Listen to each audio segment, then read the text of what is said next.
السلام عليكم ورحمة الله وبركاته. بسم الله الرحمن الرحيم. الحمد لله رب العالمين والعاقبة للمتقين والصلاة والسلام على سيد الأنبياء والمرسلين وآل كل والصحابة أجمعين. أما بعد فأوصيكم وإياي بتقوى الله رب العالمين. نويت الاعتكاف في هذا المسجد لله تعالى എന്ന നിയ്യത്തോടു കൂടെ അള്ളാഹുവിൻ്റെ പള്ളിയിലുള്ള ഈ ഒത്തുകൂടൽ നമ്മുടെ പക്കൽ നിന്ന് അള്ളാഹു സ്വാലിഹായ അമലായി സ്വീകരിക്കുമാറാകട്ടെ. അഫ്ളൽ ശുഹൂരി ഷഹ്റുല്ലാഹി റമളാൻ, മാസങ്ങളെ കൂട്ടത്തിൽ ഏറ്റവും ശ്രേഷ്ഠമായത് ഷഹ്റുള്ള, അള്ളാഹുവിൻ്റെ മാസം എന്ന പേരിൽ അറിയപ്പെടുന്ന റമളാൻ മാസമാകുന്നു. ഓരോ മാസത്തിനും ഓരോ പേരുണ്ട്.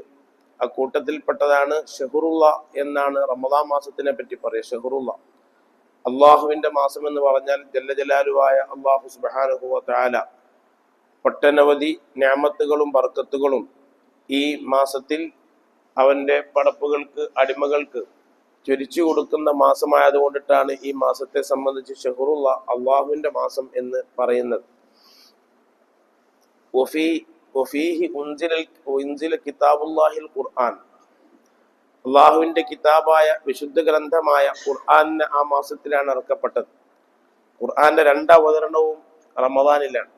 രണ്ടവതരണം എന്ന് പറഞ്ഞാൽ, ഒന്ന് ലൗഹുൽ മഹ്ഫൂദിൽ നിന്ന് ഒന്നാം ആകാശത്തിലെ ബൈത്തുൽ ഇസ്സ എന്ന് പറയുന്ന സ്ഥലത്തേക്ക് ഖുർആൻ അവതരിച്ചു. രണ്ടാമത്തത് ആ ബൈത്തുൽ ഇസ്സയിൽ നിന്നിട്ട് അള്ളാഹു സുബ്ഹാനഹു വ തആല ഘട്ടം ഘട്ടമായി നബി സല്ലല്ലാഹു അലൈഹി വസല്ലം തങ്ങൾക്ക് അവതരിപ്പിച്ചു കൊടുത്തു. ഇങ്ങനെ രണ്ടവതരണം. അതിൽ നിന്ന് ഒന്നാമത്തെ അവതരണം 25 രാവിന് ആണ് ലൗഹുൽ മഹ്ഫൂദിൽ നിന്നിട്ട് ഒന്നാമത്തെ ആകാശത്തിലേക്ക് ഇറങ്ങിയത്. അത് 25 രാവിനാണ്. അതാണ് ഇന്നാ അൻസൽനാഹു ഫീ ലൈലത്തുൽ ഖദ്ർ എന്ന് പറഞ്ഞത്. രണ്ടാമത്തെ അവതരണം ആ സ്ഥലത്ത്, ആ ബൈത്തുൽ ഇസ്സ എന്ന് പറയുന്ന സ്ഥലത്തിൽ നിന്ന് പിന്നെ ഭൂമിയിലേക്ക് ജിബ്രീൽ അലൈഹി സ്വലാത്തു വസ്സലാം മുഖേന ഇറങ്ങിയത്. അത് റമദാൻ 17-നാണ്. രണ്ടും ഒരു 7-നാണ്. ഒന്ന് 27-നാണ്, ഒന്ന് 17-നാണ്. അപ്പൊ ഖുർആനിന്റെ രണ്ട് അവതരണങ്ങൾ എങ്ങനെയാണ് ആ അവതരണം എന്നതും ഏതൊക്കെ കോലത്തിലാണ് ലൗഹുൽ മഹ്ഫൂദിൽ ഖുർആൻ ഉണ്ടായിരുന്നത് എന്നതൊക്കെ മഹാന്മാരായ ഉലമാക്കൾ വിശദമായി ചർച്ച ചെയ്തിട്ടുണ്ട്. അപ്പൊ ആ നിലക്ക് വിശുദ്ധ ഖുർആന്റെ മാസം കൂടിയാണ്, അതിന്റെ വാർഷികം കൂടിയാണ് വിശുദ്ധ റമദാനിൽ നടത്തപ്പെടുന്നത്. ഇന്നമാ യജിബു സിയാമു റമദാന അലാ കുല്ലി മുസ്ലിമിൻ, എല്ലാ മുസ്ലിമിന്റെ മേലിലും റമദാനിലെ നോമ്പ് നിർബന്ധമാകും. അപ്പോൾ റമദാൻ നോമ്പ് നിർബന്ധം ഇല്ലെന്ന് ആരെങ്കിലും പറഞ്ഞാൽ കാഫറായി പോകും. റമദാനിലെ നോമ്പ് നോറ്റില്ലാച്ചിട്ട് കാഫറാവൂല, തെറ്റ് ചെയ്തവനാവുള്ളൂ. റമദാനിലെ നോമ്പ് അങ്ങനെ നോമ്പില്ല, അങ്ങനെ നോമ്പ് ഫർദില്ല എന്ന് നിഷേധിച്ചാൽ കാഫറായി പോകും. കാഫറാകുന്ന ഒരുപാട് കാര്യങ്ങളുണ്ട്. വിശ്വാസപരമായി കുഫിരിയത്തിലേക്ക് പോകുന്ന രിദ്ദത്തിന്റെ കാര്യങ്ങൾ ഒരുപാടുണ്ട്. ഇൻഷാ അള്ളാഹ് അത് നമുക്ക് വിശദമായിട്ട് തന്നെ സംസാരിക്കണം. അള്ളാഹു സുബ്ഹാനഹു വ തആല തൗഫീഖ് ചെയ്ത് അനുഗ്രഹിക്കുമാറാകട്ടെ. അവയവങ്ങളെപ്പറ്റി നമ്മൾ 7 അവയവങ്ങളെ പറ്റിയിട്ടും നാവിൻ്റെ 8 ദോഷങ്ങളെ സംബന്ധിച്ചൊക്കെ ദിവസങ്ങളോളം നമ്മൾ എന്ത് ചെയ്തല്ലോ, സംസാരിച്ചല്ലോ. അതേമാതിരി ഇസ്ലാമെന്ന് പുറത്തു പോകുന്ന വാക്കുകളെ കൊണ്ട്, കർമ്മങ്ങളെ കൊണ്ട് ഇസ്ലാമെന്ന് പുറത്തു പോകുന്ന ഒരുപാട് കാര്യങ്ങളുണ്ട്. മുർത്തദ്ദാകുന്ന ഒരുപാട് കാര്യങ്ങളുണ്ട്. അത് മഹാന്മാരായ ഫുഖഹാക്കൾ വിശദീകരിക്കുകയും ചെയ്തിട്ടുണ്ട്. അപ്പൊ നോമ്പ് മുസ്ലിമായ മനുഷ്യനിക്കാണ് നോമ്പ് നിർബന്ധമാവുക. മുക്കല്ലഫായ വ്യക്തി, മുർത്തദ്ദായ വ്യക്തി, കാഫിർ, മുർത്തദ്, മുനാഫിഖ്, ഇതൊക്കെ എല്ലാവരും കാഫിര്യങ്ങളാണെങ്കിലും അവർ വ്യത്യസ്ത രൂപത്തിലാണ്. മുർത്തദ് എന്ന് പറഞ്ഞാൽ മുസ്ലിമായ മനുഷ്യൻ ഇസ്ലാമെന്ന് പുറത്തു പോയാൽ, എക്സ് മുസ്ലിം എന്ന് ഇപ്പൊ പറയല്ലോ, അപ്പൊ മുസ്ലിമായ മനുഷ്യൻ ഇസ്ലാമെന്ന് പുറത്തു പോയാൽ മുർത്തദ്ദായി. അങ്ങനത്തെ ആ വ്യക്തി ഓൻ മുർത്തദാകുന്ന കാലഘട്ടത്തിലുള്ള നോമ്പും നിസ്കാരങ്ങളൊക്കെ പിന്നീട് ഇസ്ലാമിലേക്ക് വന്നാൽ ഓൻ അത് നിർവഹിക്കണം. മുർത്തദ്ദായ വ്യക്തി പിന്നീട് ഇസ്ലാമിലേക്ക് വന്നാൽ ഓന് മുർത്തദ്ദായ കാലഘട്ടത്തിലുള്ള നോമ്പും നിസ്കാരവും അങ്ങനെ നിർബന്ധമായ കാര്യങ്ങളൊക്കെ ഖളാ കൂട്ടണം. നേരെ മറിച്ച് ഒരു കാഫിറായതായ വ്യക്തി ഓന് 10-50 വയസ്സ് കഴിഞ്ഞതിന് ശേഷമാണ് ഇസ്ലാമിലേക്ക് വന്നതെങ്കിൽ നോമ്പും നിസ്കാരവും ഖളാ കൂട്ടേണ്ടതില്ല. ഓൻ്റെ ആ കുഫർ സമയത്ത് ഓൻ ഒഴിവാക്കിയ നോമ്പുകളും നിസ്കാരങ്ങളും അത് അവന്റെ മേൽ കടമല്ലാത്തതുകൊണ്ട് അവൻ കടമല്ല. അപ്പൊ അതുകൊണ്ടിട്ട് അത് ഖളാ കൂട്ടേണ്ടതില്ല. മുർത്തദായ വ്യക്തി ഇസ്ലാമിലേക്ക് തിരിച്ചു വന്നാൽ ഖളാ കൂട്ടണം എന്നാണ് നിയമം. മുക്കല്ലഫായ എല്ലാ വ്യക്തിയും, പ്രായപൂർത്തിയും ബുദ്ധിയും ഉള്ള വ്യക്തി, പിന്നെ മുത്തീഖിൻ, നോമ്പൊൽക്കാൻ കഴിവുള്ള ആൾ. നോമ്പൊൽക്കാൻ കഴിവില്ലാത്ത ആളെ മേൽ നോമ്പ് നിർബന്ധാവൂല. നോമ്പ് നോൽക്കാൻ കഴിവില്ലാത്ത ആള്, നോമ്പ് നോൽക്കാൻ കഴിവില്ലാത്ത ആളെ മേലിൽ നോമ്പ് നിർബന്ധമായിട്ടില്ലെങ്കിൽ പിന്നെ മുദ്ദു കൊടുക്കേണ്ടതില്ല. മുദ്ദു കൊടുക്കേണ്ടത് കഴിവുള്ള ആളെ മേലാണ്. കഴിവുണ്ടായി പിന്നെ നോമ്പോൽക്കാൻ അവനക്ക് പിന്നെ രോഗം കൊണ്ടോ മറ്റോ കഴിയാതെ പോയി, അപ്പോ ഈ പിന്നെ ബുദ്ധി നഷ്ടപ്പെട്ടു പോയ ആൾക്കാർ അവർക്ക് എഴുന്നേൽക്കാനും വയ്യ, ആഫിയത്തുല്ല, അങ്ങനെ ഒറ്റ കിടക്കണ ആൾക്കാരാണെന്ന് വിചാരിച്ചോളൂ. ഓല മേലെ നോമ്പ് നിർബന്ധമില്ല. അപ്പൊ അവരുടെ മേൽ നോമ്പ് നിർബന്ധമില്ല എന്ന സ്ഥിതിക്ക് അവര് ചെയ്യേണ്ടത്, അപ്പോ ഫയൽസമഹൂലി കുല്ലിയോമിൻ മുദ്ദു തആമിൻ, അങ്ങനെ കഴിയാത്ത വ്യക്തി, നോമ്പ് നോൽക്കാൻ കഴിയാത്ത വ്യക്തി അവനക്ക് ആജിസാണ്. നേരെ മറിച്ച് ഭ്രാന്തനാണെങ്കിൽ, ഭ്രാന്തൻ ആണ്, ബുദ്ധിയും തൻ്റെയോടൊക്കെ നഷ്ടപ്പെട്ടു പോയ ആളാണെങ്കിൽ പോലും ഒന്നും ചെയ്യേണ്ടതില്ല. ഭ്രാന്തനാണ്, അല്ലെങ്കിൽ ബുദ്ധി പോയിക്കണം, വകതിരിവ് പോയി, ഒന്നും അറിയില്ല, മക്കളെ അറിയില്ല, ആരെയും അറിയില്ല, അങ്ങനത്തെ അവസ്ഥയാണെങ്കിൽ അവര് നോമ്പ് നോൽക്കണ്ട, മുദ്ദും കൊടുക്കണ്ട. നേരെ മറിച്ച് വകതിരിവൊക്കെ ഉണ്ട്, ആളെ തിരിയും, മനസ്സിലാകും, പക്ഷേ നോമ്പ് താങ്ങൂല, ശരീരത്തെ നോമ്പ് താങ്ങൂല, മരുന്ന് പിടിക്കാണ്ട് ക്ഷീണുണ്ട്, അങ്ങനത്തെ വ്യക്തികൾ മുദ്ദു കൊടുക്കണം. നോമ്പ് കൊടുക്കാൻ കഴിയില്ലെങ്കിൽ മുദ്ദു കൊടുക്കണം. നേരെ മറിച്ച് ഭ്രാന്തനാണ്, ബുദ്ധിന്റെ വകതിരിവൊക്കെ പോയ ആൾക്കാർ നോമ്പ് നോൽക്കണ്ട, മുദ്ദും കൊടുക്കണ്ട. ഇവര് തൻ്റെ ഇടമൊക്കെ ഉണ്ട്, നിസ്കരിക്കാനൊക്കെ കഴിയും, പക്ഷെ നോമ്പ് നോൽക്കാൻ നോമ്പ് താങ്ങാത്ത വ്യക്തികളാണെങ്കിൽ അവർ മുദ്ദു കൊടുക്കണം. അവരെടുത്ത് കഴിവുണ്ടെങ്കിൽ മുദ്ദു കൊടുക്കണം. ഓല മുദ്ദ് മക്കൾ കൊടുക്കേണ്ടതില്ല, ഓല മുദ്ദ് കൊടുക്കേണ്ടതില്ല. അപ്പൊ ഉമ്മ അങ്ങനത്തെ ഒരു അവസ്ഥയാണ് എങ്കിൽ അവരുടെ മുദ്ദ് മക്കൾ കൊടുക്കേണ്ടതില്ല. അത് ഓൽക്ക് കഴിവുണ്ടെങ്കിൽ ഓല് കൊടുക്കണം. ഓലടുത്ത് ആഭരണം ഉണ്ടോ, ആഭരണം വിറ്റ് കൊടുക്കണം. അവർക്ക് തെങ്ങുണ്ടോ, തെങ്ങ് വിറ്റ് കൊടുക്കണം. തേങ്ങുണ്ടോ, അതൊക്കെ ഉണ്ടെങ്കിൽ കൊടുക്കണം എന്നല്ലാതെ അത് മക്കൾ കൊടുക്കേണ്ടതില്ല.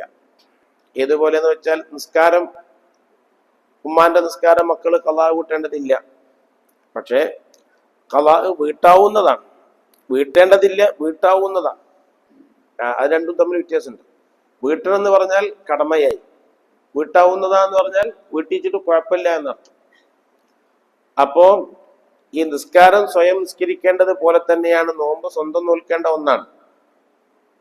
അപ്പൊ അത് മറ്റൊരാള് നോറ്റ് വീട്ടുന്നത് കൊണ്ടിട്ട് ബാധ്യത ഒഴിവാവുകയില്ലെങ്കിലും നോറ്റ് വീട്ടാമെന്ന് ഇമാം സുബിക്കി റളിയല്ലാഹു തആല അൻഹു ഒക്കെ പറഞ്ഞിട്ടുണ്ട്. സുബിക്കി ഇമാമിന്റെ ഉമ്മ മരിച്ചപ്പോ ഉമ്മാക്ക് കുറച്ച് നിസ്കാരം ഉണ്ടായിരുന്നു. ആ നിസ്കാരം ഇമാം സുബിക്കി റളിയല്ലാഹു തആല അൻഹു ഖളാ വീട്ടി.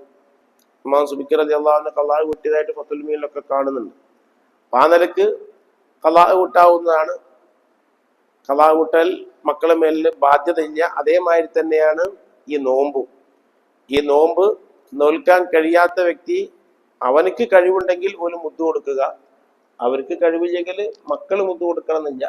പക്ഷേ മക്കൾക്ക് ആ മുദ്ദിന്റെ അരി ഉമ്മാക്ക് കൊടുത്തിട്ട് ഉമ്മാക്കത് സ്വന്തമായാൽ ഉമ്മാക്ക് മുദ്ദു കൊടുക്കാം. അപ്പൊ ഉമ്മ കഴിവുണ്ടായല്ലോ, മക്കൾ ഉമ്മാക്ക് കൊടുത്തു, മുദ്ദിന്റെ അരി മക്കൾ ഉമ്മാക്ക് കൊടുത്തു, അല്ലെങ്കിൽ വാപ്പാക്ക് അതിന്റെ അരി കൊടുത്തു, അപ്പോൾക്ക് കഴിവുണ്ടായി, അപ്പോൾക്ക് കൊടുക്കാം. എന്നല്ലാതെ ഫിത്ർ സക്കാത്തിന്റെ മാതിരി ഫിത്ർ സക്കാത്ത് മക്കൾ കൊടുക്കണം, ഉമ്മാന്റെയും ബാപ്പാന്റെയും ഫിത്ർ സക്കാത്ത് മക്കൾ കൊടുക്കണം. അതേപോലെ മുദ്ദ് മക്കൾ കൊടുക്കൽ നിർബന്ധമില്ല, മക്കളുടെ മേൽ കടമയില്ല. അങ്ങനെ മരിക്കുന്നവരെ കൊടുക്കാനെ ഈ കൊല്ലത്തെ നോമ്പ് നോറ്റിട്ടില്ലെങ്കിൽ കൊടുക്കണം. ഒരു നോമ്പ് കൊടുക്കാൻ സുഖമില്ലാത്ത ആൾ, ഇന്ന് നോമ്പ് കൊടുക്കാൻ സുഖമില്ലാത്ത ആൾ ഇന്ന് മഗ്‌രിബിന്റെ ശേഷം മുദ്ദ് കൊടുക്കേണ്ടതുള്ളൂ, ഇന്നലെ കൊടുക്കേണ്ടതില്ല. അത് അടുത്ത കൊല്ലം ജീവിച്ചിരിക്കേണ്ടത് നോമ്പ് കൊടുക്കാൻ കഴിയണില്ലെങ്കിൽ അടുത്ത കൊല്ലം കൊടുത്താൽ മതി.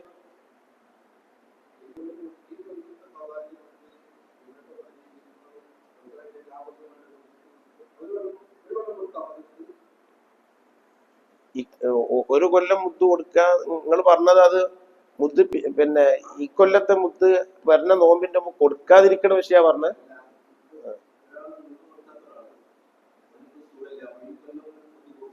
ആ അപ്പൊ അടുത്തോളം കൊടുക്കണം. കൊടുത്തതിന് പിന്നെ കൊടുക്കണ്ട. നമ്മൾ ഈ ഫിത്ർ സക്കാത്ത് നമുക്ക് നേരത്തെ കൊടുക്കാം. മുദ്ദ് നേരത്തെ കൊടുക്കാൻ പറ്റൂല. നേരത്തെ കൊടുക്കാൻ പറ്റൂല പറഞ്ഞാൽ ഇന്നത്തെ നോമ്പിന്റെ മുദ്ദ് ഇന്നലെ കൊടുക്കാൻ പറ്റൂല. കാരണം ഇന്നത്തെ നോമ്പ് ഓനക്ക് നോക്കാൻ പറ്റാത്തതുകൊണ്ട് മരിച്ചുപോയാലോ. അപ്പൊ കടമയായിട്ടില്ലല്ലോ. കടമയായതിന് ശേഷമേ കൊടുക്കാവൂ. അത് ഇന്ന് രാവിലെ മുതൽ കൊടുക്കാം, മഗ്‌രിബിന്റെ ശേഷം കൊടുക്കാം, രാവിലെ മുതൽ കൊടുക്കാം. ഇന്നത്തെ മുദ്ദ് ഇന്ന് രാവിലെ കൊടുക്കാം. ഇനി ഇന്നത്തത് നാളത്തത് റമദാൻ 30ന്റെ മുദ്ദ് റമദാൻ കഴിഞ്ഞിട്ട് ഒന്നിച്ചു കൊടുക്കുകയും ചെയ്യാം. റമദാൻ 30ന്റെ മുദ്ദ് റമദാൻ കഴിഞ്ഞിട്ട് ഒന്നിച്ചു കൊടുക്കുകയും ചെയ്യാം.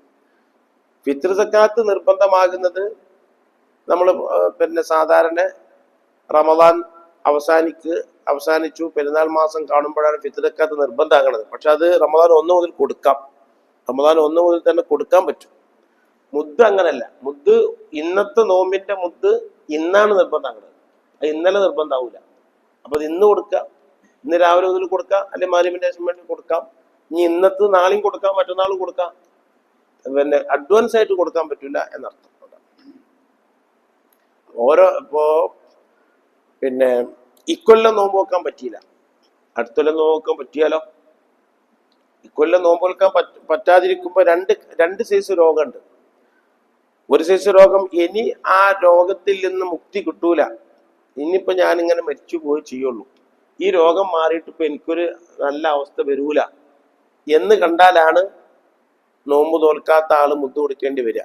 നേരെ വെച്ചൊരു പനിയുണ്ട്, പനി പനിച്ചാല് അപ്പൊ അതിന് മുദ്ദ് കൊടുക്കാൻ പറ്റും. പനിച്ച് 2 ദിവസം 3 ദിവസം നോമ്പ് കൊണ്ട് ഒഴിവായി. അപ്പൊ അയാളെ സംബന്ധിച്ചിടത്തോളം അയാൾക്ക് ആ നോമ്പ് നോൽക്കാൻ കഴിയുമെന്നൊരു പ്രതീക്ഷ ഉണ്ടല്ലോ.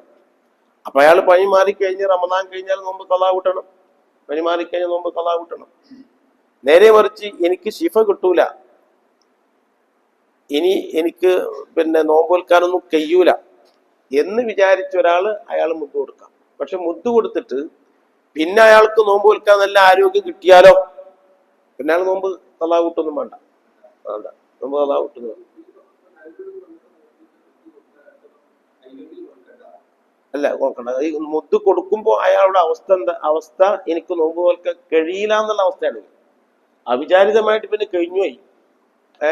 ഏതോ ഒരു ഡോക്ടർ നല്ല മരുന്ന് കൊടുത്ത് അങ്ങനെ അയാൾക്ക് പെട്ടെന്ന് ശിഫയായി. നിങ്ങനെ പ്രതീക്ഷിച്ചിട്ടില്ല, ഞാൻ എനിക്കിങ്ങനെ ശിഫയാവൊന്നും പ്രതീക്ഷിച്ചിട്ടില്ല, ഞാൻ മരിച്ചു എന്നാണ് വിചാരിച്ചിരുന്നത്. അങ്ങനൊക്കെ ഉണ്ടാവാറുണ്ടല്ലോ. അങ്ങനെയാണെങ്കിൽ അയാൾ നോമ്പ് ഖളാ കൂട്ടേണ്ടതില്ല. ആ മുദ്ദുമ്മ തന്നെ മതിയാക്കാൻ കഴിയും. നോമ്പ് ഖളാ കൂട്ടേണ്ട ആവശ്യമില്ല. ഖളാ കൂട്ടൽ അയാൾക്ക് സുന്നത്താണ്, നിർബന്ധമൊന്നുമില്ല. ഖളാ കൂട്ടൽ നിർബന്ധമില്ല. അപ്പൊ അടുത്ത കൊല്ലത്തെ റമദാനിക്ക് അയാൾക്ക് നോമ്പ് നോൽക്കാം, നോമ്പ് വെക്കാൻ കഴിയും, അതിന് വിരോധമില്ല. അപ്പോ കഴിവുള്ള ആൾക്കാർ, ശുദ്ധിയുള്ള ആൾക്കാർ എന്ന് പറഞ്ഞാൽ ഹൈദ് നിഫാസ് ഇല്ലാത്ത പെണ്ണുങ്ങൾ. ഹൈദു നിഫാസ് ഉള്ള പെണ്ണുങ്ങള് അവര് നോമ്പ് വെക്കാൻ പറ്റൂല, നോമ്പ് വെക്കൽ ഹറാമാണ്. ഹൈദു നിഫാസ് ഉള്ള പെണ്ണുങ്ങൾ നോമ്പ് വെക്കൽ ഹറാമാണ്. പക്ഷേ ഓളെ ഹൈദ് സമയത്ത് ഓൾക്ക് ഭക്ഷണം കഴിക്കാം. ഭക്ഷണമൊക്കെ കഴിക്കണ ഒരു നമ്മളാരും കാണൂല ഒരു ഭക്ഷണം കഴിക്കണമെന്ന് മാത്രം. അത് വലിയ മടിയാണ് ഏത് കാണുന്നത്. ഭക്ഷണം ഞാൻ ഇപ്പോ എന്റെ ഭാര്യയ്ക്ക് ആയതുണ്ടാകുമ്പോ ഭക്ഷണം കഴിക്കണമെന്ന് ഞാൻ കണ്ടിട്ടില്ല. അങ്ങനെ ഉമ്മ ഭക്ഷണം കഴിക്കണമെന്നും കണ്ടിട്ടില്ല. പോലും ഇങ്ങനെ കാണാതെ കഴിക്കുക. നിങ്ങളാരും കണ്ടുക്കണമെന്ന് എനിക്കറിയില്ല. അപ്പൊ ഞാൻ മനസ്സിലാക്കിയതാണ്, ഓർക്ക് ഒരു മടി ഉണ്ടാവും അതിങ്ങനെ കാണിച്ചാല് ഭക്ഷണം കഴിക്കാം അവർക്ക്. പക്ഷേ ഹൈദ് പിന്നെ ഉച്ച സമയത്തോ ഒരു 12 മണി സമയത്തോ ഒക്കെ ഹൈദ് നിലച്ചാൽ അത് മുതൽ ഒരു നോമ്പുകാരിയെ പോലെ നടക്കല് സുന്നത്താണ്. അത് മുതൽ പിന്നെ ഒന്നും ഭക്ഷണം കഴിക്കാതിരിക്കൽ സുന്നത്താണ്. ഏതുപോലെ എന്ന് വെച്ചാൽ ഒരു യാത്രക്കാരൻ യാത്രയിൽ നീണ്ട യാത്രയിൽ ഗൾഫിൽ നിന്നൊക്കെ വരുമ്പോൾ നോമ്പ് മുറിക്കാവുന്നതാണ്. പക്ഷെ നാട്ടിലെത്തിക്കഴിഞ്ഞാല് നോമ്പുകാരനെ പോലെ നടക്കണം. ഒരു ഉച്ചക്കാണ് നാട്ടിലെത്തിയത്, അപ്പൊ പിന്നെ നാട്ടിൽ വന്ന ഉടനെ ചായയും വെള്ളമൊന്നും കുടിക്കരുത്, നോമ്പുകാരനെ പോലെ. അതുകൊണ്ട് നോമ്പിന്റെ കൂലിയൊന്നും കിട്ടൂല. നോമ്പുകാരനെ പോലെ നടന്നാൽ അതിന്റെ കൂലി കിട്ടുന്നല്ലാതെ നോമ്പ് ഖളാ കൂട്ടണം, നോമ്പുകാരനെ പോലെ നടക്കണം എന്നാണ്. പറഞ്ഞതിന്റെ അർത്ഥം നോമ്പ് മുറിക്കാനുള്ള കാരണം ഇല്ലാതെയായാൽ, തുടക്കത്തിൽ കാരണം ഉണ്ടായിരുന്നു, പിന്നെ ആ കാരണം ഇല്ലാതെയായാൽ അത് മുതൽ നോമ്പുകാരനെ പോലെ നടക്കൽ സുന്നത്താണ്. അതിന് ഇംസാക്ക് എന്ന് പറയും. ഇതിനാണ് ഇംസാക്ക് എന്ന് പറയുന്നത്. അപ്പോ ഒരു വ്യക്തിയെ സംബന്ധിച്ചിടത്തോളം നോമ്പ് നോറ്റ് തുടങ്ങാനോ എനിക്ക് കഴിയും. ചെറിയൊരു തലവേദന ഉണ്ട്, ചെറിയൊരു പനിക്ക് അങ്ങനെ തുടങ്ങുന്നുണ്ട്, നോമ്പ് നോറ്റ് തുടങ്ങാൻ കഴിയും. അത് പൂർത്തിയാക്കാൻ കഴിയോ എന്നൊരു സംശയമുണ്ട്. അങ്ങനത്തെ വ്യക്തി നോമ്പ് തുടങ്ങണം. നോമ്പ് തുടങ്ങിയിട്ട് പൂർത്തിയാക്കാൻ കഴിയാതിരുന്നാൽ മുറിക്കാം. എന്നല്ലാതെ പൂർത്തിയാക്കാൻ കഴിയോ എന്നുള്ള ഒരു ശങ്ക, ഒരു സംശയം, ആ സംശയത്തിന്റെ മേലിൽ നോമ്പ് തുടങ്ങാതിരിക്കാൻ പറ്റില്ല. ഇപ്പോ നല്ല വെയിലത്തൊക്കെ പണിയെടുക്കുന്ന ആൾക്കാർ, ഞാൻ വെയിലത്താണ് പണിയെടുക്കുന്നത്, അതുകൊണ്ട് എനിക്ക് നോമ്പ് അത് പൂർത്തിയാക്കാൻ കഴിയില്ല എന്ന് വിചാരിച്ചിട്ട് ഓരോ നോമ്പ് തുടങ്ങാതിരിക്കാൻ പറ്റില്ല. നല്ല ചാക്കേറ്റുന്ന ആൾക്കാർ, കല്ലേറ്റുന്ന ആൾക്കാർ, ഇതൊന്നും എനിക്കൊന്നും നോമ്പ് പൂർത്തിയാക്കാൻ കഴിയില്ല എന്ന് കരുതിയിട്ട് അവര് നോമ്പ് തുടങ്ങാതിരിക്കാൻ പറ്റില്ല. നോമ്പ് തുടങ്ങിയിട്ട് പൂർത്തിയാക്കാൻ കഴിയാതിരുന്നാൽ മുറിക്കാം. അല്ലാണ്ട് പൂർത്തിയാക്കാൻ കഴിവ് കൊടുത്താലോ നമുക്ക് വരാൻ കഴിയില്ലല്ലോ. നമ്മളിപ്പോ ഇടനോമ്പ് നോൽക്കുന്നതും റമദാൻ നോമ്പ് നോൽക്കുന്നതും രണ്ടും തമ്മിൽ ഒരുപാട് വ്യത്യാസമുണ്ട്. ഇടനോമ്പ് നോക്കുമ്പോൾ ഉണ്ടാകുന്ന ക്ഷീണം എവിടെ ഉണ്ടാവില്ല, റമദാനിലെ നോമ്പ് നോക്കുമ്പോൾ ഉണ്ടാവില്ല. അത് അള്ളാഹ് അങ്ങനെ ഒരു കഴിവ് തരുന്നതാണ്. അപ്പൊ അത് എല്ലാവർക്കും ഉള്ള അനുഭവമാണ്. ഇടനോമ്പിന്റെ ക്ഷീണം അഥവാ സുന്നത്ത് നോമ്പിന്റെ ക്ഷീണം ഈ ഫറദായ നോമ്പിന് ഉണ്ടാവില്ല. അത് അള്ളാഹു സുബ്ഹാനഹു, എനിക്കൊക്കെ വലിയ അനുഭവമാണ്. 2 മണിക്കൂർ 2.5 മണിക്കൂർ ചിലപ്പോൾ ബഹർ മുതൽ അസർ വരേക്കും വേദനറിയും. അങ്ങനെയൊക്കെ മുസ്ലിയാരങ്ങാടിലൊക്കെ ബഹർ മുതൽ അസർ വരെ ബാങ്ക് കൊടുത്തിട്ടൊക്കെ നിർത്തുള്ളൂ. അങ്ങനൊക്കെ ഒരു കാലം ഉണ്ടായിരുന്നു. അപ്പൊ അന്നൊന്നും ഒരു പ്രശ്നം ഉണ്ടാവില്ല, വെള്ളം കുടിക്കാനോ ദാഹിക്കാനോ. നേരെ മറിച്ച് അതല്ലാത്ത ചില സമയങ്ങളിൽ പിന്നെ ദാഹങ്ങളൊക്കെ വരും. അത് എത്ര കണ്ടിന്യൂ ആയിട്ട് സംസാരിച്ചാലും ഒരു കുഴപ്പം വരാറുണ്ടായിരുന്നില്ല. അപ്പൊ പറഞ്ഞത് അത് അള്ളാഹു നമുക്കൊരു കഴിവ് തരുന്നതാണ്. അത്താഴം കുറെ കഴിക്കുക എന്നതല്ല കഴിവുണ്ടാകുക. അത്താഴം കഴിക്കലൊരു ബർക്കത്താണ്. അതങ്ങനെ പറഞ്ഞതാ. അത്താഴം കഴിക്കാൻ വേണ്ടി പറഞ്ഞപ്പോ നമ്മൾ അത്താഴം കഴിക്കണം. അത്താഴം കഴിക്കാൻ വേണ്ടി പറഞ്ഞതാണ്. അപ്പോൾ കുറെ വാരി വലിച്ച് തിന്നുക എന്നല്ല അതിന്റെ അർത്ഥം. അതങ്ങനെ പറഞ്ഞിരിക്കുന്ന ഒരു സുന്നത്താണ്. അത് കുട്ടികളെ കൊണ്ടൊക്കെ അത്താഴം കഴിപ്പിക്കണം. അതൊരു സുന്നത്താണ്. കുട്ടികൾ ചിലപ്പോൾ രാത്രി ഒരു 11 മണിക്കൊക്കെ ഭക്ഷണം കഴിച്ചാൽ കുഞ്ഞിനെ അത്താഴത്തിന് വിളിക്കണ്ടട്ടാ, എനിക്ക് അത്താഴം വേണ്ടട്ടാ എന്ന് കുട്ടികൾ പറയും. അത് പറ്റൂല, അത്താഴം കഴിക്കണം. അത് മുത്തുനബി കഴിച്ചതാണ്. അത് കഴിക്കാൻ വേണ്ടി നമ്മൾ കൽപ്പിച്ചത്. അതൊരു സുന്നത്താണ്. അതൊരു മുറുക്ക് വെള്ളം കുടിച്ചിട്ടെങ്കിലും 2 ഈത്തപ്പഴം തിന്നിട്ടെങ്കിലും അത്താഴം കഴിക്കണം. ഓൽക്ക് നീക്കാനുള്ള മടിയാണ്. അങ്ങനെ കണ്ടിന്യൂ ആയിട്ടുള്ള ഉറക്കം പോകല്ലോ എന്നുള്ള ആ മടിയാണ്. ആ മടിക്ക് അത്താഴത്തിന് വിളിക്കണ്ടെന്നൊക്കെ പറഞ്ഞ് നോമ്പ് വിൽക്കുകയും ചെയ്യും. അങ്ങനെ ശീലിപ്പിക്കരുത്. അത്താഴത്തിന് കഴിക്കുവാണ് നമ്മൾ സാധാരണഗതിയിൽ നമ്മളൊക്കെ വീട്ടിൽ കഴിക്കുന്ന ഭക്ഷണം തന്നെ കുട്ടികളെ കൊണ്ട് കഴിച്ച് ശീലിപ്പിക്കണം. ഓല് വേറെ എന്തെങ്കിലും കഴിക്കും. നമ്മൾ ചോറൊക്കെ വയ്ക്കുമ്പോൾ ഓല് വേണം വല്ല പത്തിരിയോ മറ്റൊക്കെ ഓൽക്ക് ചോറ് പറ്റൂല. അപ്പൊ അങ്ങനെ കുട്ടികളെ ശീലിപ്പിച്ചെങ്കിലേ ആ പഴയകാല സമ്പ്രദായങ്ങളൊക്കെ നിലനിൽക്കുള്ളൂ. അങ്ങനെ തന്നെയാണ് അതൊക്കെ ചെയ്യേണ്ടത്. പഴയ കാലത്ത് അത്താഴത്തിന് എഴുന്നേറ്റാൽ അത്താഴത്തിന്റെ കൂടെ നല്ല നെയ്യൊക്കെ, നല്ല പശു നെയ്യ് അതിനായിട്ട് സൂക്ഷിച്ചു വെക്കും. എൻ്റെ ഉപ്പൊക്കെ അങ്ങനെയാണ്, വാപ്പൊക്കെ അങ്ങനെയാണ്. നല്ല പശു നെയ്യ് അത് കൂട്ടിയിട്ട് ചോറ് വയ്ക്കും. അത് ഒരു കുവ്വത്ത് കിട്ടാനാണ്, ശക്തി കിട്ടാനാണ്. അത് നോമ്പ് നോക്കാൻ ഒരു ശക്തിയും ഇബാദത്തിനെ കുറെ ശക്തിയും അതൊരു സുന്നത്തുള്ള കാര്യമാണ്. നോമ്പിന് ഇബാദത്തിനൊക്കെ ശക്തി, ആ ശക്തി കിട്ടാൻ വേണ്ടിയിട്ട് ആ നല്ല ഭക്ഷണം കൂടുതൽ കഴിക്കാന്നല്ല, കഴിക്കുന്നത് നല്ലത് കഴിക്കാന്നാണ്. നല്ല നമുക്ക് ശരീരത്തിനൊക്കെ ഹാനികരമല്ലാത്ത, ശരീരത്തിനൊക്കെ ആഫിയത്ത് കിട്ടുന്ന ആ അത്തരം ഭക്ഷണങ്ങൾ കഴിക്കണം എന്നാണ്. നല്ല കുറെ വാരി വിരിച്ച് കഴിക്കാന്നല്ല. അത് ആവശ്യമില്ല, അത് എല്ലാവരും പറയണ്ടല്ലോ. കഴിക്കുന്നത് നല്ലതായിരിക്കണം, നല്ല പിന്നെ ഫ്രഷ് സാധനമായിരിക്കണം, നല്ല വൃത്തി നരസില്ലാത്തത്. ആ രൂപത്തിൽ നബി സല്ലല്ലാഹു അലൈഹി വസല്ലം തങ്ങൾ നല്ലതേ കഴിക്കുള്ളൂ, ചീഞ്ഞതൊന്നും കഴിക്കൂല. അങ്ങനെ ഒരു സ്വഭാവമുണ്ട്. ഒരു പഴം കൊടുത്താൽ ചീഞ്ഞൊന്നും കഴിക്കൂല, ആ നല്ലതേ കഴിക്കുള്ളൂ. കേട്ടാ, ഇന്നല്ലാഹ തയ്യിബുൻ യുഹിബ്ബു തയ്യിബ. അള്ളാഹു എപ്പോഴും തയ്യിബാണ്, നല്ലതിനെയാണ് ഇഷ്ടപ്പെടുക. അപ്പൊ ആ നല്ലതാണ് സല്ലല്ലാഹു അലൈഹി വസല്ലം തങ്ങളൊക്കെ കഴിക്കാറുള്ളത്. അങ്ങനെ ശരീരത്തിന് ഹാനികരമല്ലാത്ത ആരോഗ്യം കിട്ടുന്നത് കഴിക്കണം എന്നാണ് കിതാബിലൊക്കെ പറഞ്ഞിട്ടുള്ളത്. അപ്പൊ അത്താഴം സുന്നത്തിൽപ്പെട്ടതാണ്. അപ്പോ ഇനി നമുക്ക് അത് സംബന്ധമായി പറയാനുള്ളത്, നോമ്പിനിക്ക് 2 ഫർദേ ഉള്ളൂ. 2 ഫർദേ നോമ്പിനിക്കുള്ളൂ. ഫർദ് എന്ന് പറഞ്ഞാൽ അതുണ്ടായാൽ ആ ഇബാദത്ത് ഉണ്ടാവും, അതില്ലെങ്കിൽ ആ ഇബാദത്ത് ഉണ്ടാവില്ല. അപ്പൊ ഇബാദത്തിന്റെ ഘടകമാണ് ഫർദ് എന്ന് പറയുന്നത്. ഷർത്ത് എന്ന് പറഞ്ഞാൽ ആ ഇബാദത്തിനൊക്കെ അനിവാര്യമായ നിബന്ധനകളാണ്. ഇപ്പോ നിസ്കാരത്തിൽ പെട്ടതല്ലല്ലോ വുളു. വുളു വേറെ, നിസ്കാരം വേറെ. പക്ഷെ നിസ്കാരം വേണം, അത് വുളു വേണം നിസ്കാരം കിട്ടാൻ. നിസ്കാരത്തിൽ പെട്ടതല്ല വുളു. തക്ബീറത്തുൽ ഇഹ്റാം, ഫാത്തിഹ ഒക്കെ നിസ്കാരത്തിൽ പെട്ടതാണ്. അപ്പൊ തക്ബീറത്തുൽ ഇഹ്റാം, ഫാത്തിഹ, സുജൂദ്, റുക്കൂ ഒക്കെ നിസ്കാരത്തിന്റെ ഫർളാണ്. ഫർള് പറഞ്ഞാൽ അവിഭാജ്യ ഘടകം. അതുണ്ടെങ്കിലേ ആ ഇബാദത്ത് ഉണ്ടാവുള്ളൂ. ഷർത്ത് എന്ന് പറഞ്ഞാൽ അനിവാര്യമായത്, പിന്നെ അത് ആ ഇബാദത്തിൽ പെട്ടതല്ലാതെ മറ്റൊരു ഇബാദത്താണ്. അത് ആ ഇബാദത്ത് ഉണ്ടായെങ്കിൽ ഈ ഇബാദത്ത് ഉണ്ടാവുള്ളൂ. അതിനേക്കാണ് ഷർത്ത് എന്ന് പറയുന്നത്. അപ്പൊ നിസ്കാരത്തിന്റെ ഷർത്ത് ഒന്ന് വേറെ, നിസ്കാരത്തിന്റെ ഫറദ് ഒന്ന് വേറെ. അതേപോലെ തന്നെയാണ് നോമ്പിന്റെ ഫറദുകൾ രണ്ടെണ്ണേ ഉള്ളൂ. 2 ഫറദേ നോമ്പിനുള്ളൂ. ഒന്ന് നിയ്യത്ത് ചെയ്യുക.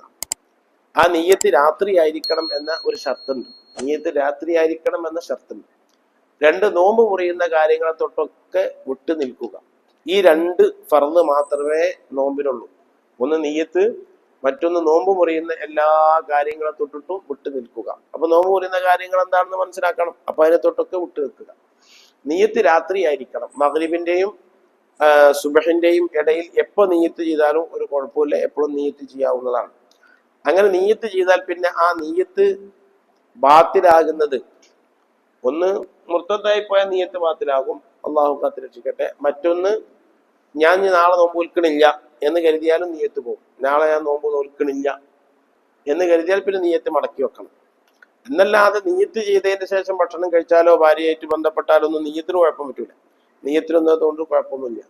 പക്ഷെ നമ്മൾ എപ്പോഴും പറയാറുണ്ട്, ഒരാള് നിയ്യത്ത് ആദ്യം ചെയ്താല് പിന്നെ ഭക്ഷണമൊക്കെ കഴിച്ച് വെള്ളമൊക്കെ കുടിച്ച് ഇനി ഒരു ഭക്ഷണവും വെള്ളമൊന്നും കുടിക്കൂല എന്ന ഒരു സ്ഥിതിയിൽ അവൻ എത്തിക്കഴിഞ്ഞാൽ, ഒരവസ്ഥയിലായി, ഏകദേശം ബാങ്ക് കൊടുക്കാനൊക്കെ ആയി, ഇനി ഭക്ഷണവും വെള്ളമൊന്നും കുടിക്കണില്ല എന്ന് കണ്ടാൽ ഒന്നുകൂടി നിയ്യത്ത് മടക്കി വെക്കൽ സുന്നത്താണ്.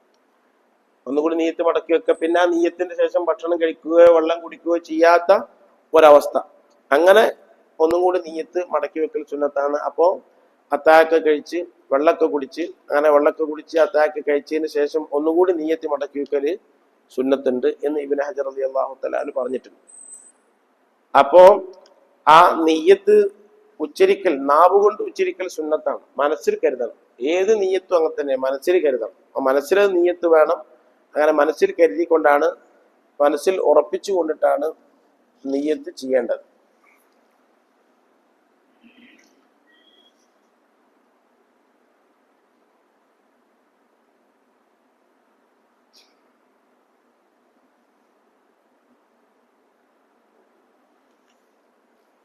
ഒരാള് നോമ്പ് നോൽക്കുമ്പോൾ അവനക്കുള്ള നിബന്ധന ഒന്ന് മുസ്ലിം ആയിരിക്കണം. ഷർത്ത് 4 ഷർത്തുകളാണ് നോമ്പിനുള്ളത്. ഒന്ന് മുസ്ലിം ആയിരിക്കണം. രണ്ടാമത്തത് ശുദ്ധി വേണം. അപ്പൊ ഹൈദ് നിഫാസുള്ള ആളുകൾക്ക് നോമ്പ് നോൽക്കാൻ പറ്റൂല. മൂന്നാമത്തത് പകൽ മുഴുവനും ബുദ്ധി വേണം. പകൽ മുഴുവനും ബുദ്ധിയുള്ളവനാകണം. പകൽ മുഴുവനും ബുദ്ധിയുള്ളവനാകണം എന്ന് പറയുമ്പോൾ ഇടക്ക് വെച്ച് ഭ്രാന്ത് ഉണ്ടായാൽ, നോമ്പ് നോറ്റതിന്റെ ഇടക്ക് വെച്ച് ഭ്രാന്ത് വന്നു എന്നാ നോമ്പ് മുറിയും. ഭ്രാന്ത് വന്നാൽ നോമ്പ് മുറിയും. ബോധക്ഷയ ഉണ്ടായാലും നോമ്പ് മുറിയില്ല. നോമ്പ് നോറ്റുകൊണ്ട് ബോധക്ഷയ ഉണ്ടായി, അങ്ങനെ ബോധക്ഷയ ഉണ്ടായി. പക്ഷെ ബോധക്ഷയ ഉണ്ടാവാൻ അവൻ കാരണക്കാരനായാൽ, ബോധക്ഷയ ഉണ്ടാവാൻ അവൻ കാരണക്കാരനായി, അവന്റെ എന്തെങ്കിലും കാരണം കൊണ്ടാണ് ബോധക്ഷയ ഉണ്ടായതെങ്കിൽ അങ്ങനത്തെ ബോധക്ഷയം കൊണ്ട് നോമ്പ് മുറിയും. ആ ബോധക്ഷയം ഒരു അല്പസമയമോ കുറച്ചു നേരമോ പകല് കുറച്ച് ബോധക്ഷയം ഉണ്ടായി എന്ന് വിചാരിച്ച് നോമ്പ് മുറിയില്ല. പക്ഷെ പകൽ മുഴുവനും ബോധക്ഷയമായി കഴിഞ്ഞാൽ, സുബഹി മുതൽ മഗ്രിബ് വരെ ബോധം കെട്ടെടുക്കുകയാണ്, സുബഹി മുതൽ മഗ്രിബ് വരെ ബോധം കെട്ടെടുക്കുകയാണെങ്കിൽ അപ്പൊ പിന്നെ നോമ്പിന് പ്രസക്തി ഇല്ലല്ലോ. അതുകൊണ്ടാണ് നോമ്പ് കിട്ടൂല. സുബഹിന്റെ ശേഷം ഏതെങ്കിലും കുറച്ച് സമയത്ത് ബോധക്ഷയം ഉണ്ടായി, ആ ബോധക്ഷയം ഇവന്റെ കാരണം കൊണ്ടൊന്നുമല്ല, ഇവന്റെ പ്രവർത്തനം കൊണ്ടൊന്നുമല്ല എങ്കിൽ ആ ബോധക്ഷയം കൊണ്ട് നോമ്പ് മുറിയില്ല. ഭ്രാന്ത് ഉണ്ടായിക്കഴിഞ്ഞാൽ, പകൽ ഏതെങ്കിലും സമയത്ത് ഭ്രാന്ത് ഉണ്ടായിക്കഴിഞ്ഞാൽ ഭ്രാന്ത് കൊണ്ട് നോമ്പ് മുറിയും എന്ന് ഫുഖഹാക്കളൊക്കെ പറഞ്ഞിട്ടുണ്ട്. ഇനി നോമ്പിനിക്ക് 11 സുന്നത്തുകളുണ്ട്. 11 സുന്നത്തുകൾ നോമ്പിനിക്കുണ്ട്. ഒന്നാമത്തെ സുന്നത്ത് അത്താഴം കഴിക്കൽ തന്നെയാണ്. ആ അത്താഴം കഴിക്കല് രാത്രി 12 മണിക്ക് ശേഷം, ഏകദേശം സുബഹിയോട് അടുത്ത സമയം അത്താഴം കഴിച്ച് സുബഹി നിസ്കാരത്തിന്റെ ഇടയിൽ ഒരു അരമണിക്കൂർ 20 മിനിറ്റ് ഒക്കെ ഡിഫറൻസ് ഉണ്ടാകുന്ന രൂപത്തിൽ 60 ആയത്ത് ഓതാനുള്ള സമയം ഉണ്ടായിരുന്നു. റസൂലുള്ള അത്താഴം കഴിച്ച് സുബഹി നിസ്കാരത്തിന്റെ ഇടയിലായിട്ട് 60 ആയത്ത് ഓതാനുള്ള സമയം ഉണ്ടായിരുന്നു. അപ്പൊ 2 തബാറക്ക് ഓതാനുള്ള സമയം. ഒരു തബാറക്ക 30 ആയത്താണ്. 2 തബാറക്ക ഓതാനുള്ള സമയം ഉണ്ടായിരുന്നു. സല്ലല്ലാഹു അലൈഹി വസല്ലം തങ്ങൾ അത്താഴം കഴിച്ച് ബാങ്ക് കൊടുക്കുന്നതിന്റെ ഇടയിൽ നിന്ന്. അപ്പൊ ആ രൂപത്തിൽ അത്താഴം കഴിക്കൽ സുന്നത്താണ്. അതേപോലെ തന്നെ ചെറിയ അശുദ്ധി, വലിയ അശുദ്ധി ഒക്കെ ഉണ്ടെങ്കിൽ, ജനാപത്തൊക്കെ ഉണ്ടെങ്കിൽ അത് സുബഹിന്റെ മുമ്പ് തന്നെ കുളിക്കൽ സുന്നത്താണ്. സുബഹിന്റെ ബാങ്ക് കൊടുത്തതിന് ശേഷം കുളിച്ചു എന്ന് വിചാരിച്ചിട്ട് കുഴപ്പമൊന്നുമില്ലെങ്കിലും ജനാപത്ത് കുളിയൊക്കെ സുബഹിക്ക് മുമ്പ് തന്നെ കുളിക്കൽ സുന്നത്താണ്. മറ്റൊരു സുന്നത്തുള്ളത് അത്താഴ സമയത്ത് അത്തർ പൂശൽ സുന്നത്താണ്. അത്തയ്യിബു വഖ്ത സഹരി, അത്താഴ സമയത്ത് അത്തർ പുരട്ടൽ. അത് മലായിക്കത്ത് ആ സമയത്ത് ഉണ്ടാകുന്നത് കൊണ്ട് അത്താഴ സമയത്ത് അത്തർ പുരട്ടൽ, സുഗന്ധം പുരട്ടൽ അത് സുന്നത്തുള്ള കാര്യമാണ്. മറ്റൊരു സുന്നത്ത് പകൽ സമയത്ത് സുഗന്ധം ഒഴിവാക്കൽ സുന്നത്താണ്. പകൽ സമയത്ത് സുഗന്ധം ഒഴിവാക്കൽ, പകൽ സമയത്ത് സുർമ ഇടല് അത് ഒഴിവാക്കലൊക്കെ സുന്നത്താണ്. മറ്റ് നോമ്പല്ലാത്ത സമയങ്ങളിൽ പകൽ സമയത്ത് നിസ്കാരത്തിനൊക്കെ വരുമ്പോൾ അത്തർ പറ്റൽ സുന്നത്താണ്. എന്നാൽ നോമ്പ് കാലത്ത് പകൽ സമയത്ത് അത്തർ പോലത്തെ സുഗന്ധങ്ങൾ ഒഴിവാക്കൽ, അത്തർ അതുപോലെ തന്നെ സോപ്പ് പോലത്തെ സുഗന്ധങ്ങൾ, ആ സുഗന്ധങ്ങളൊക്കെ പകൽ സമയത്ത് ഒഴിവാക്കൽ സുന്നത്താണ്. മറ്റൊരു സുന്നത്തുള്ളത് എല്ലാ ഹറാമുകളിൽ നിന്നും വിട്ടു നിൽക്കുക. എല്ലാ ഹറാമുകളിൽ നിന്നും, കണ്ണുകൊണ്ട്, കാതുകൊണ്ട്, മ്യൂസിക്കുകൾ, അതുപോലെ തന്നെ ട്യൂണുകൾ, ഇതൊക്കെ കേൾക്കാതിരിക്കുക. അത് സുന്നത്തുള്ള കാര്യമാണ്. അതേപോലെ തന്നെ കണ്ണിന് കാതിനൊക്കെ കൗതുകമുള്ളത് കാണുകയും കേൾക്കുകയും ചെയ്യാതിരിക്കുക. ഹറാമായ ഒന്നും കാണുകയോ കേൾക്കുകയോ ചെയ്യാതിരിക്കുക. അത്തരം കാര്യങ്ങളിൽ നിന്നൊക്കെ തന്നെ ശരീരത്തിന്റെ അവയവങ്ങൾ, 7 അവയവങ്ങൾ, ആ 7 അവയവങ്ങളെയും ഹറാമിൽ നിന്നിട്ട് തടുത്തു നിർത്തൽ സുന്നത്താണ്. അതേപോലെ ഹലാലാണെന്ന് സംശയമുള്ള ഭക്ഷണങ്ങളൊക്കെ ഒഴിവാക്കൽ സുന്നത്താണ്. ഹലാലാണെന്ന് ഉറപ്പില്ല, സംശയമാണ്. ഹറാമാണ് എന്ന് ഉറപ്പുള്ള ഭക്ഷണം ഒഴിവാക്കൽ നിർബന്ധമാണ്. ഹറാമാണെന്ന് ഉറപ്പുള്ള ഭക്ഷണം ഒഴിവാക്കൽ നിർബന്ധമാണ്. ഒരാള് പലിശക്ക് കൊടുക്കുന്ന ആളാണ്, അയാള് ബാങ്ക് ഉദ്യോഗസ്ഥനാണ്. അപ്പൊ അയാളെ ഭക്ഷണം നമുക്ക് കഴിക്കാൻ പറ്റുമോ? അയാളിങ്ങനെ ബാങ്കിലുമായിട്ട് ബന്ധപ്പെടുന്ന ആളാണ്, അല്ലെങ്കിൽ പലിശ വാങ്ങിച്ച ആളാണ്. അപ്പൊ അയാളെ ഭക്ഷണം നമുക്ക് കഴിക്കാൻ പറ്റുമോ?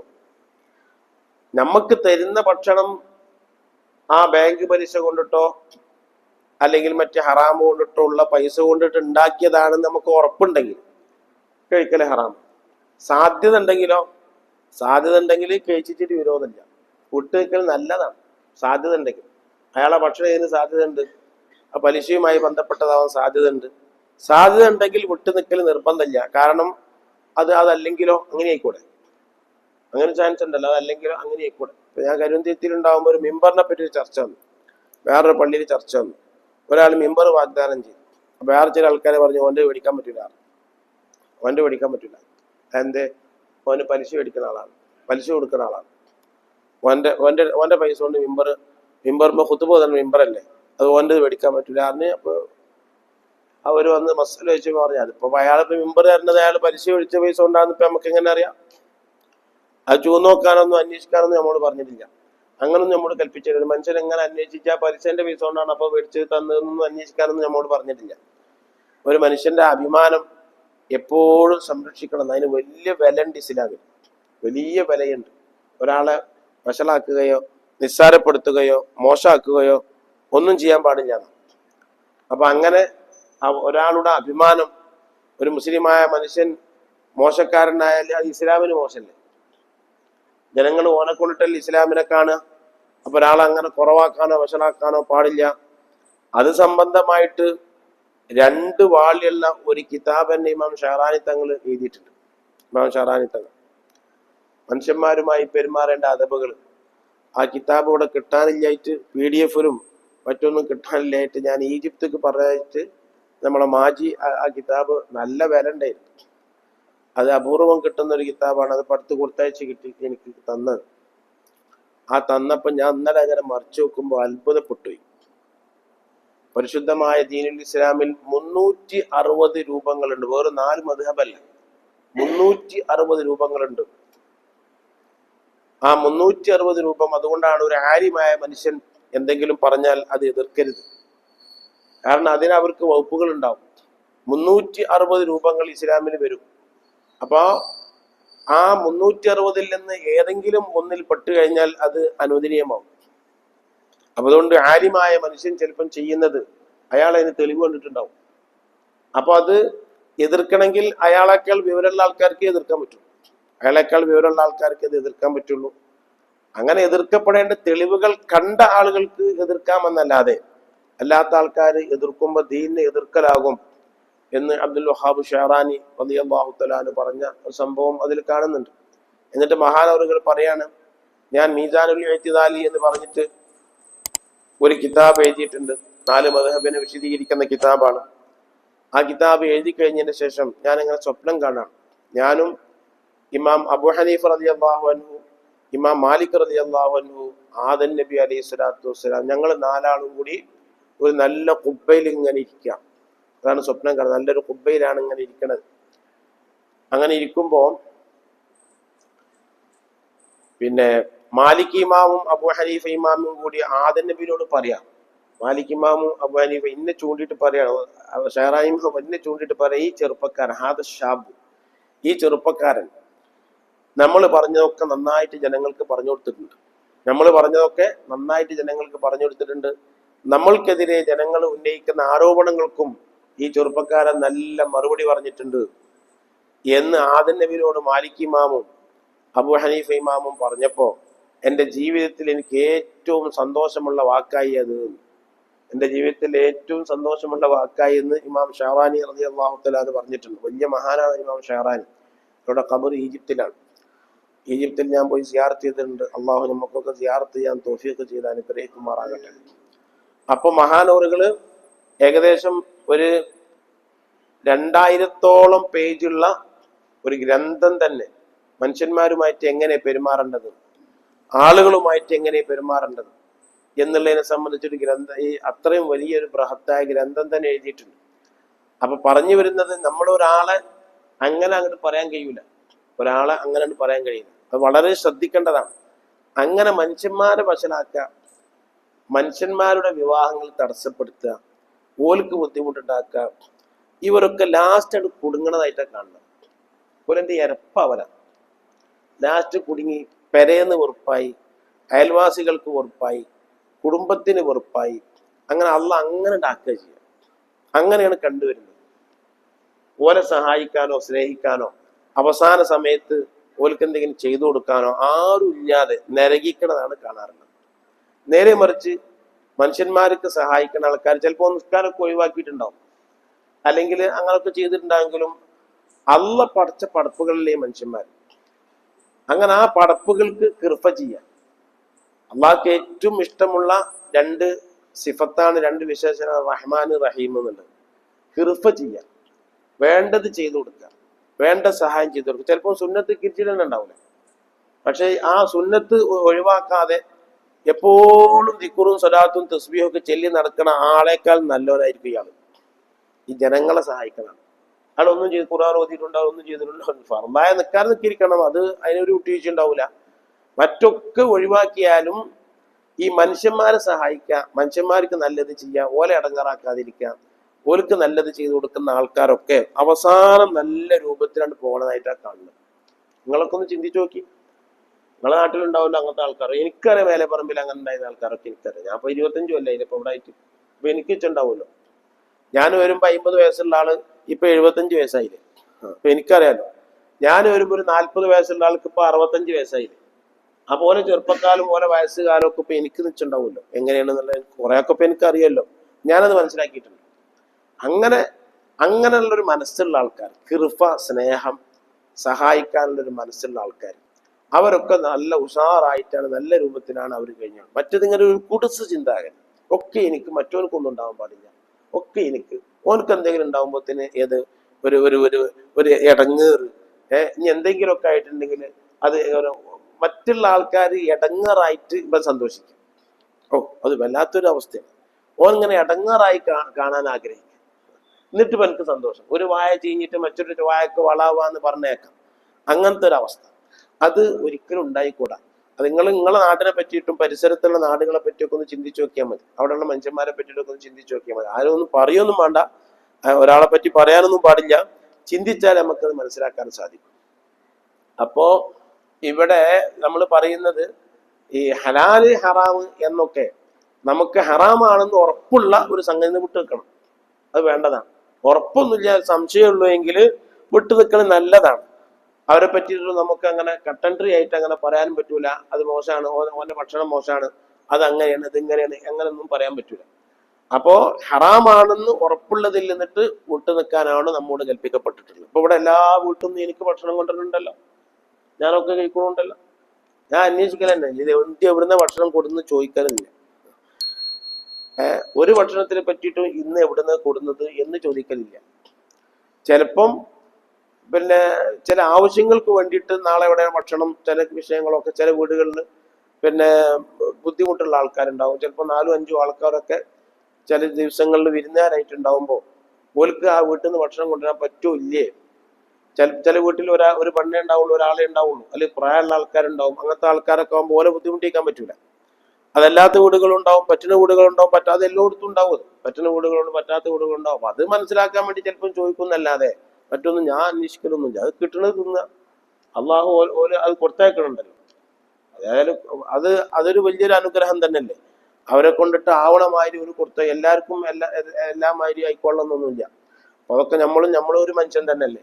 നമ്മൾ ജിന്നും മലക്കൊന്നും അല്ലല്ലോ, നമുക്ക് അറിയാലോ അതൊക്കെ. അപ്പൊ അതുകൊണ്ട് വളരെ ശ്രദ്ധിക്കേണ്ടതാണ്. ഇന്നിപ്പോ ക്ലാസ് നിർത്തുന്ന ഒരു ദിവസം കൂടി ആയതുകൊണ്ട് നിങ്ങളോടൊക്കെ പറയാനുള്ളത് അതാണ്.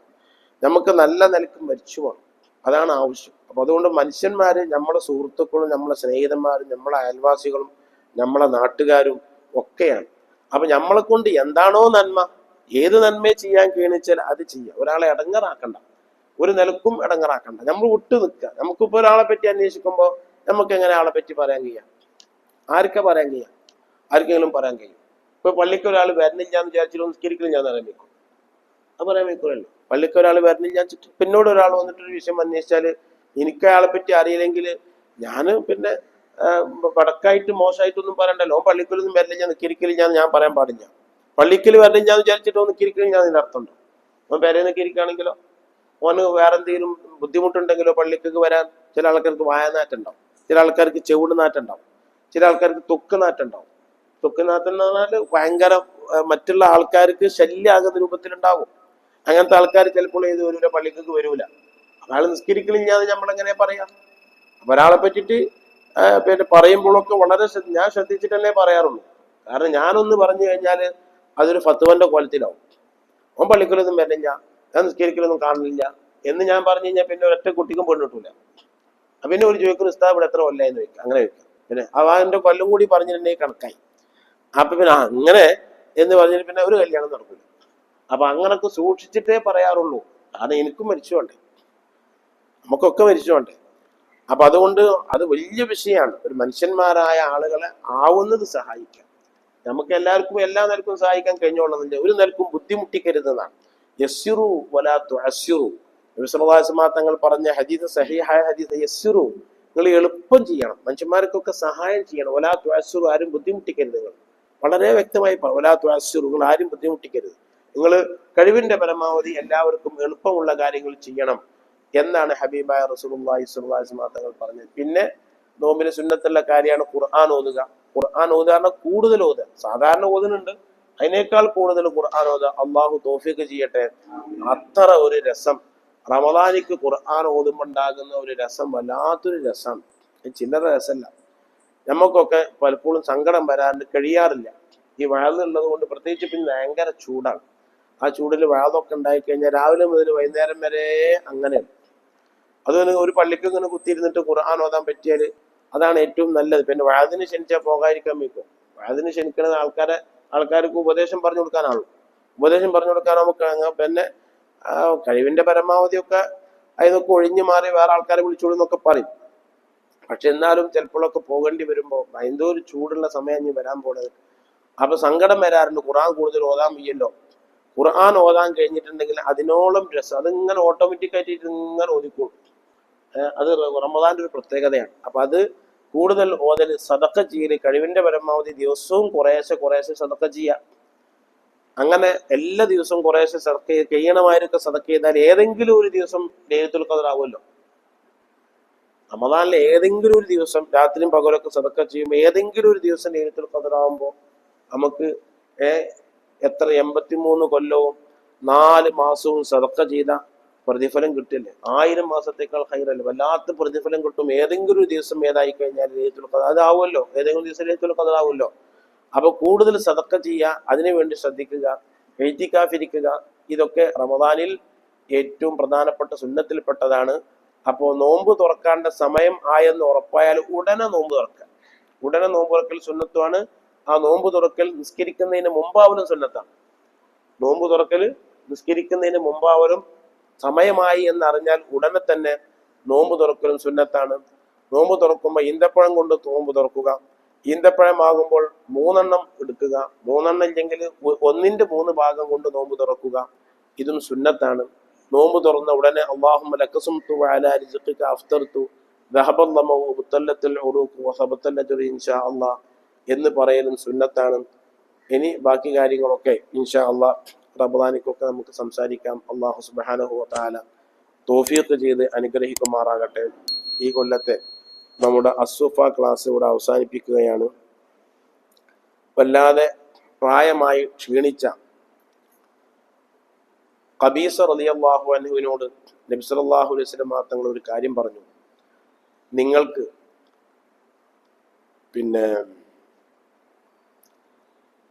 അന്ധത വരാതിരിക്കാൻ, കണ്ണിന്റെ കാഴ്ച നഷ്ടപ്പെടാതിരിക്കാൻ, അതേപോലെ തന്നെ